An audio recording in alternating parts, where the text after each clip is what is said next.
Julian Álvarez is Atletico's newest superstar. Alvarez trying to curl it in. Oh, yes! My goodness! When I saw this guy score a free kick against Madrid, I was so happy. He was carrying on the tradition of an Argentine dunking on Madrid. His set pieces are brilliant. His running ability is brilliant.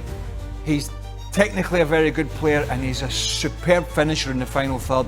In terms of he's very efficient. He is very much carrying Atletico Madrid. He seems to be the only player that is looking to win. The only player that seems to be able to actually create a moment of magic out of nothing. He has saved Simeone time and time again. He isn't just Atletico's best player. He's one of the most complete strikers in world football. He's the player who is more clinical. He's the player who arrives in the better position. He's the player who links better with the other teammates. Alvarez always had this ability. That's why I'm so happy to see him be at a team where he is the main guy. Manchester City thought they could afford to let him go. They saw him as a backup, a supporting act to Erling Haaland, someone who can step in when needed but never truly lead the line. But now at Atletico Madrid, Alvarez is proving them wrong in a spectacular fashion. With Diego Simeone's trust, he's gone from a rotational player in Manchester to the main man in Madrid, scoring crucial goals, leading the attack, and helping Atletico as much as he can. He's thriving in a way that City never fully allowed him to. Did Pep Guardiola make a huge mistake? Did City let a future Ballon d'Or winner slip away? This is the story of how Julian Alvarez turned his career around and became the superstar that City never truly appreciated. Julian Álvarez's journey to football began in Argentina. Born in 2000, he was drawn to football from an early age. His nickname, El Araña, came from his ability to control the ball as if he had more than two legs, destroying defenders with his dribbling and footwork. Even as a young boy, it was clear that he had something special. By the age of 2, he was already kicking a ball around. His coach, Alvarez, recalls how referees would ask before matches if the little spider was playing. His talent was undeniable, and by the time he was 11, he actually caught the attention of Real Madrid. He was invited to train with their youth team and even participated in a tournament in Girona, Spain. During that tournament, he scored 2 goals in 5 matches and really impressed the coaches. Madrid wanted to sign him, but FIFA's age restrictions prevented an official move. Without the possibility of moving to Spain, Alvarez returned to Argentina, where he continued developing his game at River Plate. That experience though was very important in Alvarez's career. He got a glimpse of how top European clubs operate, the training and discipline that is required to make it at the top level. All of that would feed his ambition back home. With the Real Madrid move blocked, Alvarez joined River Plate at the age of 15, which is later than most academy players, but he quickly made up for lost time. At River Plate, he continued to get better and better, improving his technical ability, goal-scoring instincts, and footballing IQ. His dream was to play professional football and one day share the pitch with Lionel Messi. Si tuvieras que elegir quién es tu ídolo en el fútbol actualmente. Tu ídolo en el fútbol, tu jugador favorito. Initially, his rise was more steady than meteoric. At River, he started from the lower divisions, kept scoring, standing out, and climbing his way up. In 2017, he played in the Generation Adidas Cup with the River youth team, where he was their top goal scorer, scoring twice in the final. Then came his promotion to the first team in 2018 under River manager Marcelo Gallardo. His senior debut would come on October 27th, 2018. Not long after, he appeared in the Copa Libertadores final versus Boca. Yes, even that early in his career, he was already trusted for big matches. Alvarez, as we will see later on, loves the big occasions. That's why he was able to score in the 2019 Copa Argentina final as River won 3-0. In his first 2 full seasons, he scored 12 goals in 48 games. Then in 2021, everything changed. Alvarez exploded onto the scene, scoring 24 goals in 46 appearances, including 18 goals in 21 league matches. His incredible season earned him a call-up to the Argentina national team, marking the real turning point in his career. When the 2022 World Cup in Qatar came around, Julian Álvarez wasn't in Argentina's starting lineup. He was just another young player waiting for his chance. But he stayed patient, stayed ready, and when the moment finally came, he made the most of it. As the tournament went on, his role grew bigger and bigger. He scored his first World Cup goal against Poland in the group stage. Chance for the shot, and it's fired in! Julián Álvarez makes it 2-0! Then in the round of 16, he quickly pounced on a goalkeeping mistake against Australia. Ryan's got into trouble, and it's cost him! Julián Álvarez with the steal! Showing the sharp instincts that would become his trademark. His true breakout came in the semi-final against Croatia. On that night, Julian Álvarez played without fear. He scored twice. And he keeps on plowing. Julián Álvarez! Messi away from Guardiola. And Argentina all but in the final! helping Argentina reach the final, playing with the energy of a striker who's been around for years, but with the hunger of a kid who had dreamed of this big stage his whole life. At just 22 years old, he actually became the youngest player since Pele to score a brace in a World Cup semi-final. Now, even though he didn't score in the final, he still left his mark. I mean, in his first World Cup campaign, he already had more goals in the knockout rounds than Ronaldo managed in 6 World Cups. He was heavily involved in Argentina's second goal, and he just never stopped pressing, running, and opening space for his teammates. His partnership with Messi was perfect. Messi led with his genius and playmaking and creativity. Julian ran with energy and this youthful fire. That's what made Alvarez so special. It wasn't just the goals that were impressive, it was everything else he did. His movement, his pressing. He never hid, he never looked nervous. He played like the biggest stage was just another game. So when Argentina lifted the trophy on December 18th, 2022, the greatest day ever, the day that the GOAT debate was over, Alvarez had gone from being a bench player to a World Cup hero. That tournament didn't just show his talent, it announced him to the world. Following his World Cup heroics, the hype around Alvarez was crazy. City had already secured his signature in early of 2022, but he remained at River Plate on loan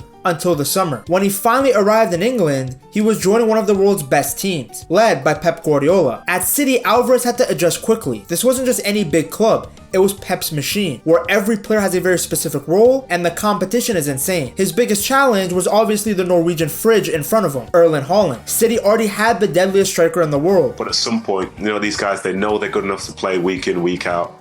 But unfortunately, for the way things are at Man City, there are a few people who are never guaranteed that. And unfortunately for him, the person who he's playing up against essentially is Erling Haaland.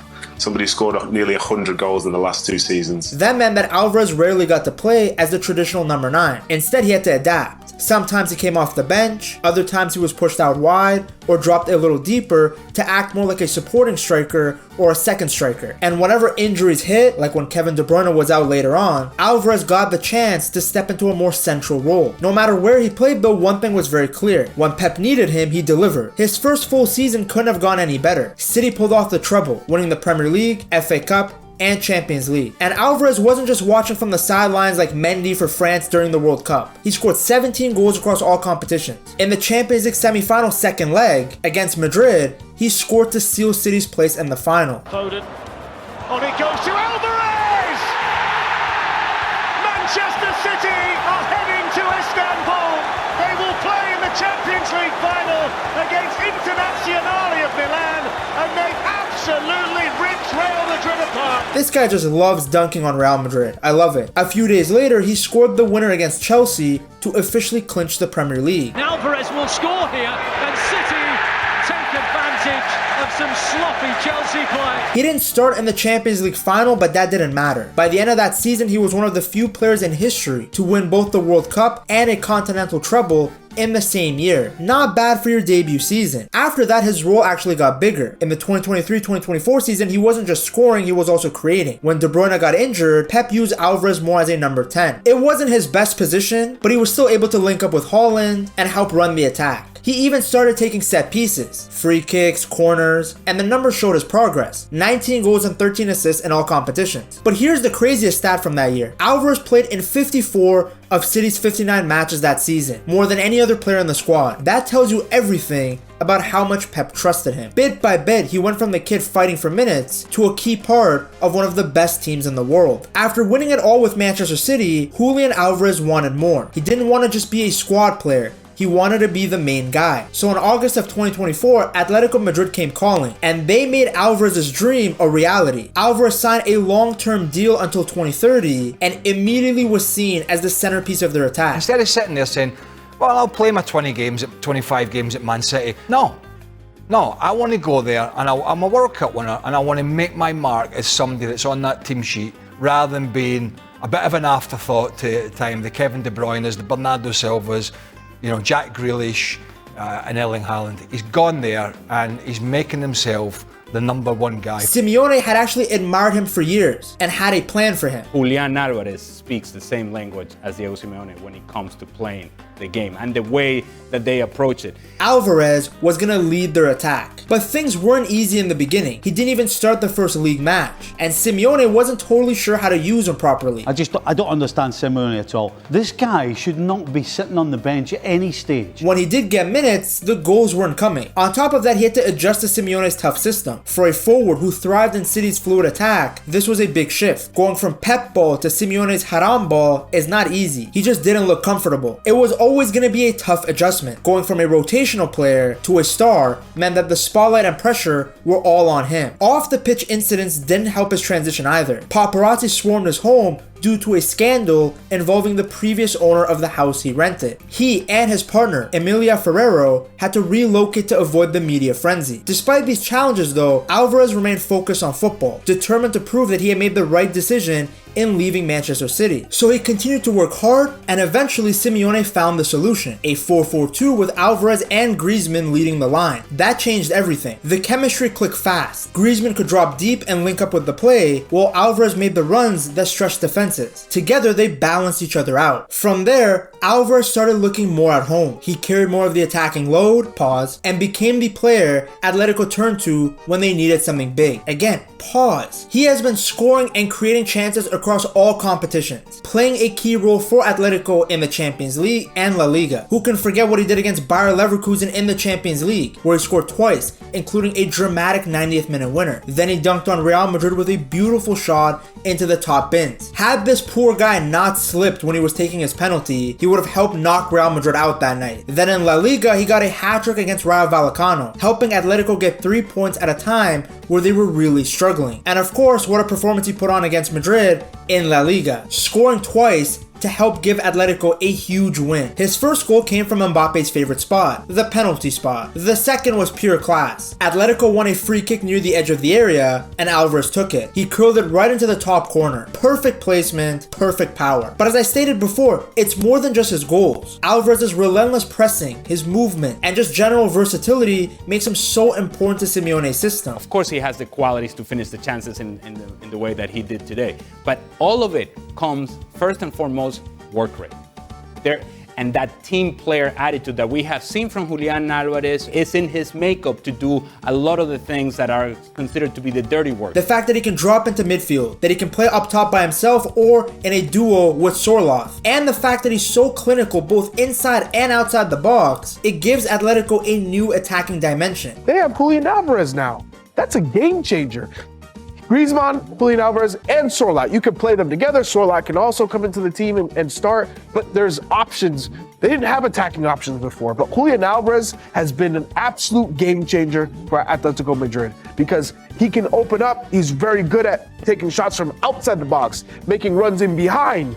He's been terrorizing teams, and I think that's been such a dynamic player that needed to be added to this roster, and Simeone now has his guy. I mean, everything about this guy reminds me so much of Sergio Aguero. The aggressive and hardworking attitude combined with lethal finishing. Atletico fans probably see it too. It's like rewatching a young Aguero. Simeone has always been a firm believer in Alvarez's abilities. His connection with the player goes back a long time. Back in Argentina, he actually watched Alvarez's rise at River Plate. Simeone saw him as a player who could not only score goals, but actually contribute defensively, something that even Pep had admired during his time at City. Maybe Vini and Mbappe should take notes on tracking back. Atletico's more direct and counterattacking style actually suits Alvarez far more than Pep's possession-heavy system. In his last season at City, he averaged 52.9 touches per 90 minutes, while at Atletico, that number dropped to 44.1. So yes, he's not on the ball as much, but he can punish you in transition play. Despite the fewer touches, he just remains a major goal threat. On paper, a moment might have a low XG, but Alvarez will find a way to score it. Right now, he isn't just another player at Atletico, he's their main man. He is the heart and soul of this team, especially with Griezmann aging. I mean, Simeone flat out called him the best player on the squad. A ver, lo que está claro es que Julián es el mejor futbolista que tenemos.